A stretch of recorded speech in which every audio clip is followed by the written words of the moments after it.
Bwana Yesu asifiwe. Jina la Bwana libarikiwe. Amen. Naona furaha iko ndani ya mkutano. Haleluya. Haleluya. Shangilia tena Bwana kwa makofi.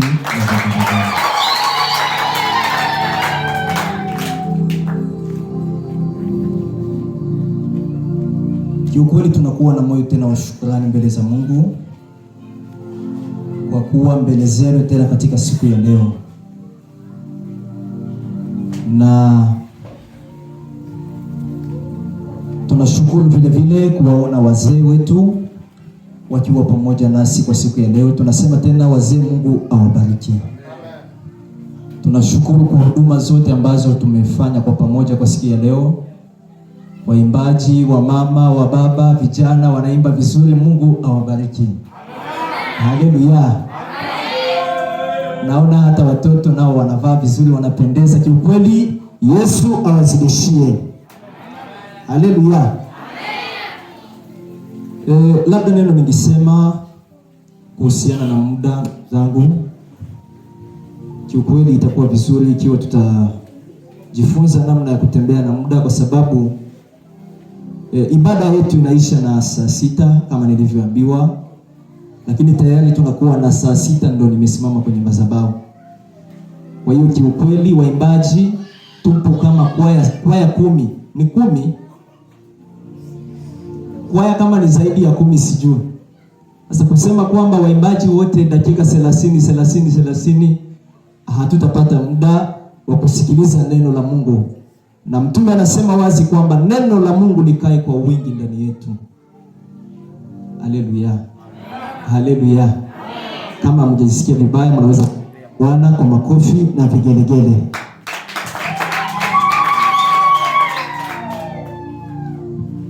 Tangia siku ya Jumapili tulikuwa pamoja na tulikuwa nazungumza somo nzuri sana ambalo linazungumza kwamba kufanya kazi ulioitiwa na Mungu kwa haki. Haleluya. Jumapili hatukupata muda wa kutosheleza kusudi tuweze kumalizia somo hili, lakini nashukuru Mungu kwa sababu ametupatia muda siku ya leo, na na imani ya kwamba kuna neno Mungu atazungumza tena katika siku ya leo. Nitakusitu makini uweke, kwa sababu siku zote namwambia Mungu anichalie neema kwa kufanya kwangu kazi yake. Nikiwa nimesimama kwenye madhabahu, nisijivune kwamba nakwenda kuwafundisha watu maneno ya Mungu,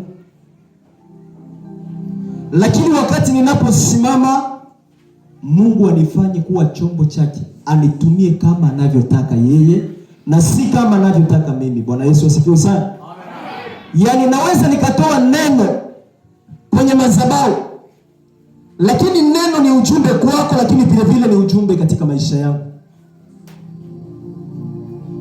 Najitahidi sana na namsihi Mungu anisaidie katika huduma, nisitembee kama watu wote wanavyotembea.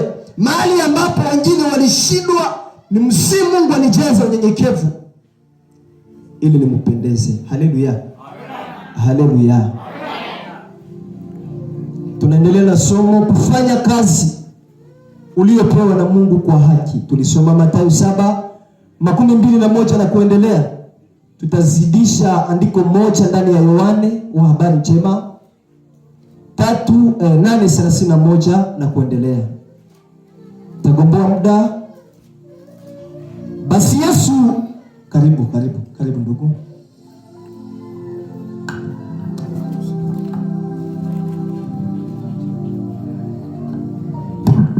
Haleluya. Tutasoma katika lugha ya Kiswahili Yohana sura 8 na hadi 31. Nasema hivi: basi Yesu akawaambia Wayuda wale ambao walimwamini, kama mkilia katika neno langu, ninyi ni wanafunzi wangu kweli. 32. Nanyi mtajua kweli, na kweli itaweka ninyi uhuru. 33.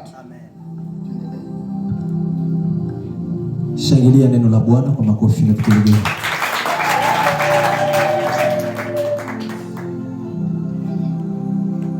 Sitakuwa sana mrefu kwa siku ya leo, kwa sababu ni siku ya mwisho ambayo tunakuwa kwa pamoja. Huenda siku yoyote naweza nikasafiri, lakini kwa leo nitakusii unisikilize kwa umakini. Haleluya. Ndani ya Mathayo 7:21 tulikuwa tukisema kwamba watu wengi wanafanya kazi ya Mungu, lakini hawaifanyi kama Mungu anavyotaka. Wengi wanamtumikia Mungu, wanafanya uimbaji, wanafanya huduma, wanahubiri, lakini hawafanyi kama Mungu anavyotaka.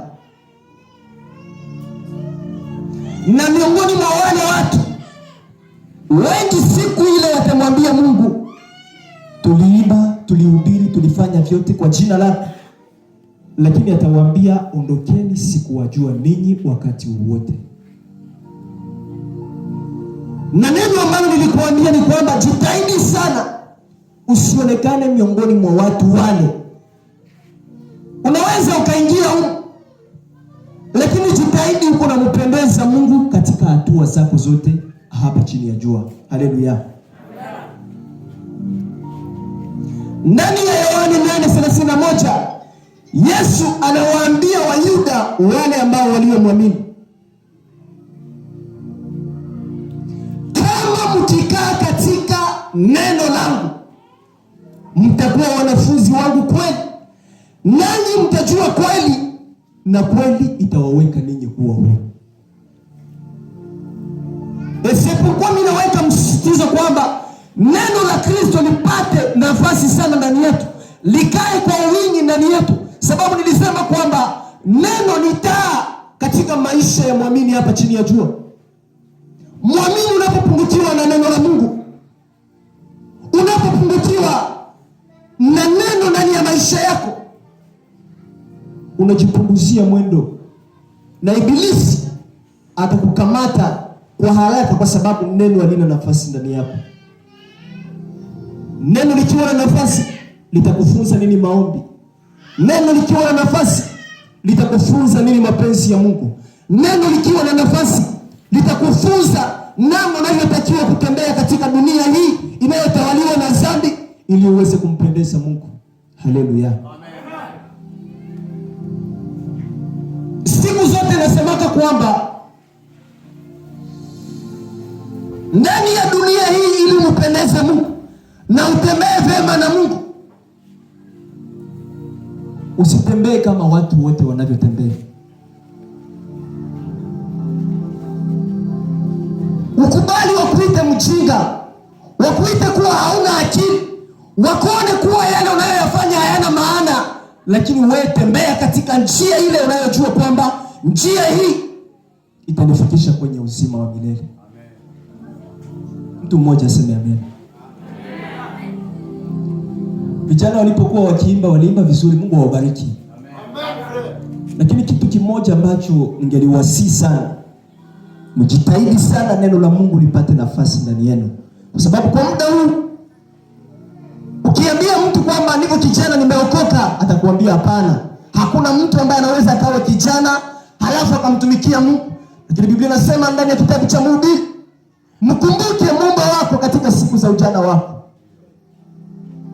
Miaka tungali nayo ni miaka ya kuambatana na Mungu, kufanya kazi ya Mungu, kupiga ngoma, kufanya vyote ndani ya kanisa la Mungu, ili kwa mwisho tupokee thawabu kwa kazi tunayoifanya. Na mkivumilia kumsihi Mungu, kwa kumwomba Mungu na kunyenyekea, Mungu atabafikisha mbali. Haleluya. Kama mkikaa katika neno langu, ni neno ambalo linigusa sana, ni neno ambayo ilinichemsha sana nia yangu na dhamiri zangu mbele za Mungu. Tukikaa ndani ya neno, nikaelewa kwamba kuna utofauti mkubwa wa kukaa kwa neno na kukaa ndani ya neno. Mfano ambao naweza nikautoa kwa haraka, wakati unapokamata Sijui kwa wale walimaji ni wangapi ndani ya mkutano? Wapo wengi. Mungu awabariki. Wakati unapopanda mti au mbegu ya aina yoyote ndani ya udongo, ikiingia ndani ya udongo vizuri, itakomaa, itachipuka, itazaa matunda. Lakini ukiweka katika udongo ikabaki kwa juu, mvula ya nguvu inaweza nyesha, ninaangusha, ninaua ile mbegu. Mpepeo inaweza pita, inafanya nini? Inaharibisha. Lakini kama ilikaa kwenye udongo, itakomaa na itazaa matunda. Hapa ndani ya Mathayo, Yesu anatupatia mfano wa mpandaji ambaye aliachilia mbegu. Zimoja zikaanguka kwenye miamba, nyingine katika njia, nyingine katika nafasi mbalimbali. Lakini kulikuwa na mbegu ambayo iliangukia kwenye udongo mzuri, na ile mbegu ikakomaa, ikazaa matunda, nyingine 100, nyingine kaza wa kaza. Nataka kuonyesha hapa kiasi kwamba mtu anayeshika neno la Mungu ama anayekaa ndani ya neno la Mungu, yeye anakomaa, anazaa matunda katika imani na anavumilia mpaka kufikia kwenye uzima. Kwa sababu mtu anapokaa katika neno, kuna wakati mwili utatamani kuupeleka katika dhambi, lakini kiasi kwamba neno lina nafasi ndani ya maisha yake, litamuongoza katika dunia. Wakati mwingine utasikia njaa, lakini kwa sababu neno lina nafasi ndani yako, neno litakwambia vumilia. Bwana Yesu asifiwe sana. Neno ina maana kubwa katika maisha ya mwamini. Ile mbegu ambayo ilipandwa haikuweka ndani ya udongo mzuri, nyingine ikawekwa kwenye njia, watu wakaikanyaga. Anatuelezea maana ya neno hili. Niwapatie andiko, tusiseme mambo ambayo hayaandikiwi. Tuingie katika kitabu cha Mathayo.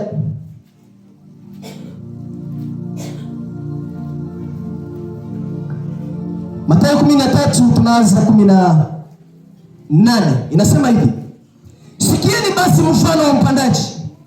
Wakati mtu anaposikia neno la ufalme naye halifahamu, yule mwovu anakuja na kunyang'anya lile lililopandwa moyoni mwake. Huyu ni yeye aliyepandwa karibu na njia. Wengi tunaingia kanisani, lakini baada ya kusikia neno, ibilisi anaondoa neno lile lililopandwa ndani ya moyo wako. Huyu ni mtu ambaye alipandwa katika njia, mahali watu wanapopita. Wengine wanasikiliza neno, lakini baada ya kutega masikio kwenye kusikia maneno, kusema kwamba ni maneno ya Mungu kwa watumishi wengine, inawaharibisha na kuwarudisha nyuma katika imani. Haleluya. Naye aliyepandwa juu ya pahali pa miamba ni yeye anayesikia neno na mara moja analipokea kwa furaha. Hata hivi ana mizizi ndani yake, lakini anadumu kwa wakati, na taabu au mateso yakikuja kwa sababu ya neno, mara moja anakuwa na kuanguka na kurudi nyuma. Wengine wana haja ya kusikia neno, na wakati wanaposikia neno wanalifurahia, lakini kwa sababu hawana mizizi ndani yao, wanalipokea kwa mara moja. Shetani analeta mahubiri kupitia watu mbalimbali, wanaharibisha neno lililopandwa moyoni mwake. Lakini nakusihi kwa siku ya leo, Yesu aliyekuita na kukuchagua akusaidie wakati unaposikiliza neno, lipate nafasi ndani ya moyo wako na likusaidie kukuongoza katika mwenendo wako hapa chini ya jua, ili siku moja nawe umuone Yesu. Haleluya. Naenda haraka. Kuna yule wa mwisho ambaye alipandwa juu ya udongo mzuri. Anasikia neno, anazaa matunda, anapata faraja, anavumilia taabu, mateso, kwa sababu yeye alikaa katika udongo mzuri. Nikasema kwamba huyu anayekaa katika udongo ama katikati ya udongo ni sawasawa na mtu yule anayekaa katika neno na si juu ya neno.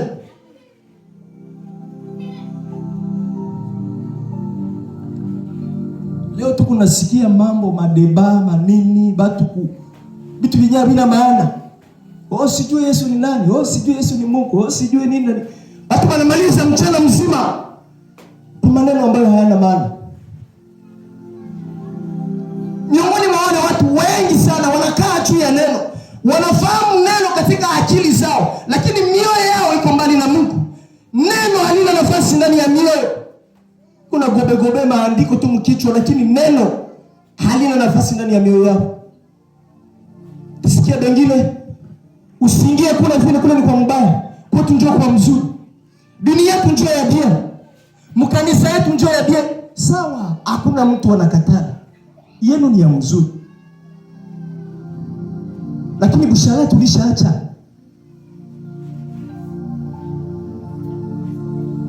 Yako ni ya mzuri, dini yako ni ya dia, Yesu unaitetea. Lakini kupana sumu ulishaacha. Kuona ulishaacha.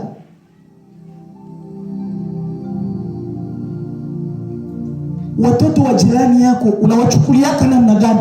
Mtoto wa mwenzio muone kama wako. Unajivunia dini, lakini matendo unayoyafanya, mwenendo wako haupo katika mahusiano mzuri na Mungu. Haupo katika haki ya Mkristo, haki ya muamini. Na ndiyo maana miongoni mwa hao watu wengi watatamani kuingia, lakini hawataingia kwa sababu walizani kwamba wanamtumikia Mungu, wanasimama vema na Mungu, ijapokuwa matendo yao, masemi yao, mwenendo wao haupo katika uhusiano mzuri na Mungu. Na ndiyo maana watu wengi watalia, wengi wataomboleza.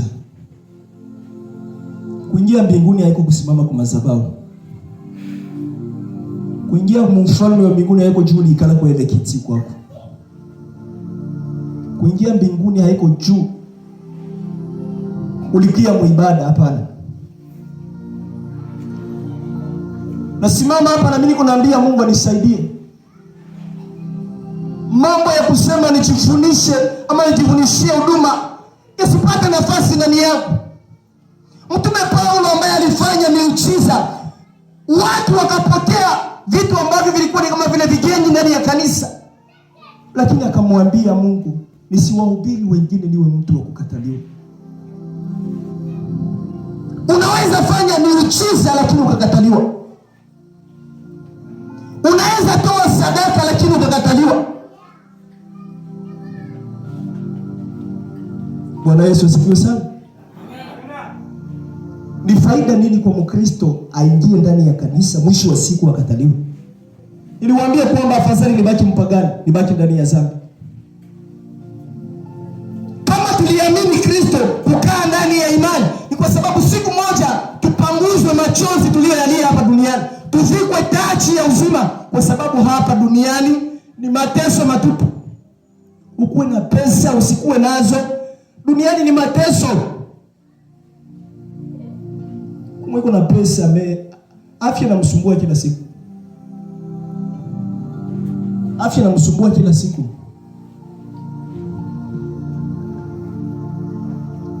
Mwingine gripe kuna tunziwa mpaka wanambeba mwinchi ya kigeni. Lakini wewe Mungu anakusaidia tu, gripe na inakukamata, unakamata kikwembe mwenye ya zamani mnyumba, unapanguza makamasi na unatulia pale vile. Ni neema Mungu anakupatia, lakini sikuletea fiera ya kuzani kwamba wewe unapendwa zaidi ama wewe uko sanse kuingia mfalme wa mbinguni kwa sababu. Bwana Yesu asifiwe sana. Amen. Bwana Yesu asifiwe sana. Amen. Biblia inasema kwamba ufalme ule unapatikana kwa nguvu, na wale watu wenye nguvu ndio watakaouteka. Kuingia kwa nguvu ni kujitesa juu ya kazi ya Mungu. Kuingia kwa nguvu ni kukubali mateso, masemi, lawama, matukano, lakini usiache wokovu.